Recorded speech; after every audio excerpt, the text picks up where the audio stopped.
for skrænten på Langeland sydspids. Jeg ved ikke, om man kan høre, hvad jeg siger, på grund af, at det blæser helt vildt meget.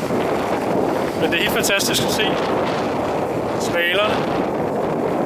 Der er ret mange svaler, der flyver rundt her. Jeg kan vide, om det ikke er dem, der også har bo inde i selve skrænten, inde i klitten. Der er en masse huler, man kan se. Jeg tror næsten, de har bo derinde.